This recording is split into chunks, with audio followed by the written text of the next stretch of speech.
नमस्कार, मैं हूं आपके साथ पूर्वी राय और आप देख रहे हैं खबर 24 एक्सप्रेस। पेपर लीक से युवाओं के भविष्य से जिस तरह खिलवाड़ हो रहा है, इस तरह का खिलवाड़ पहले कभी नहीं हुआ। पूरे देश से पेपर लीक की खबरें आती रहती हैं। अभी नीट का पेपर लीक हुआ, जांच भी चल रही है, लेकिन परीक्षा रद्द नहीं की गई है। ऐसे ही यूपी पुलिस का पेपर लीक हुआ था। सरकार ने खुद कहा था कि पेपर लीक नहीं हुआ है, लेकिन इसके बाद जांच में पता चला कि जो एजेंसी पेपर करवाती थी, उसी एजेंसी के मालिक ने ही पेपर लीक करवा दिया। अब एनटीए पर भी सवाल बहुत उठे हैं। भले एनटीए के महानिदेशक सुबोध कुमार पद से हटा दिए गए हों, लेकिन पेपर लीक वालों को कहीं ना कहीं सरकार की तरफ से भी संरक्षण मिल रहा है। खैर, अब महाराष्ट्र सरकार ने पेपर लीक रोकने के लिए कड़ा कानून, 10 साल तक की जेल और 1 करोड़ जुर्माना लगाने की बात कही है। बता दें कि देश भर में पेपर लीक को लेकर मचे घमासान के बीच महाराष्ट्र सरकार ने राज्य सरकार की परीक्षाओं को फुल प्रूफ बनाने के लिए एंटी पेपर लीक बिल विधानसभा में पेश किया है। राज्य सरकार ने पेपर लीक रोकने के 10 साल तक जेल की सजा और 1 करोड़ रुपए का जुर्माना लगाने का प्रावधान किया है।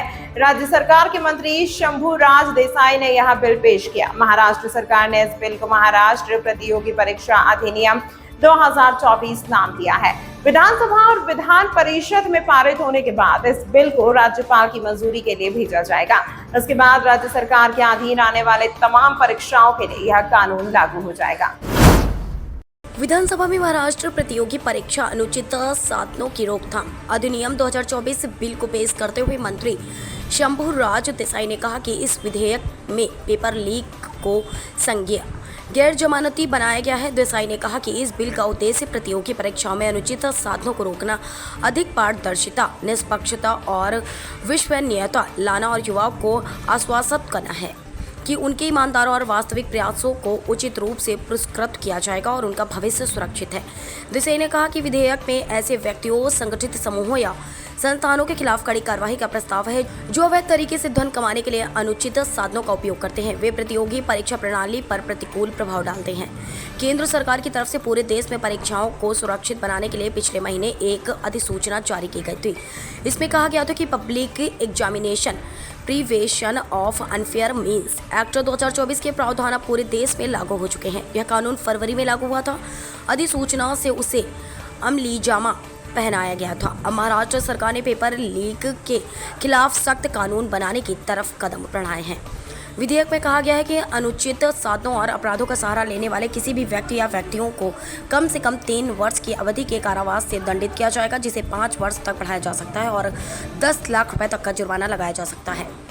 पेपर लीक कराने वाले 1 करोड़ रुपए तक के जुर्माने से दंडित किया जा सकता है और तत्वों से परीक्षा की लागत भी वसूल की जाएगी। उन्हें 4 साल तक किसी भी प्रतियोगी परीक्षा के संचालन की कोई जिम्मेदारी सौंपे जाने से रोक दिया जाएगा। अगर पेपर लीक में किसी संस्था का कोई निदेशक, प्रबंधन या सेवा प्रदाता फर्मों के प्रभारी की सहमति या मिलीभगत साबित होती है तो उसे कम से कम 3 वर्ष की सजा होगी, जिसे 10 वर्ष तक बढ़ाया जा सकता है। इतना ही नहीं, उसके ऊपर 1 करोड़ रुपए का जुर्माना लगाया जा सकता है। कोई भी व्यक्ति जिसे प्रतियोगी परीक्षा या प्रतियोगी परीक्षा के संचालन से संबंधित कार्य सौंपा गया है, वह इसमें लगा हुआ है, जो अभ्यर्थी नहीं है, वह प्रतियोगी परीक्षा के संचालन को बाधित करने के इरादे से परीक्षा केंद्र के परिसर में प्रवेश नहीं करेगा। पेपर लीक के मामलों की जांच डीसीपी और ईसीपी स्तर के पुलिस अधिकारी करेंगे। तमाम महत्वपूर्ण खबरों के लिए देखते रहिए खबर 24 एक्सप्रेस।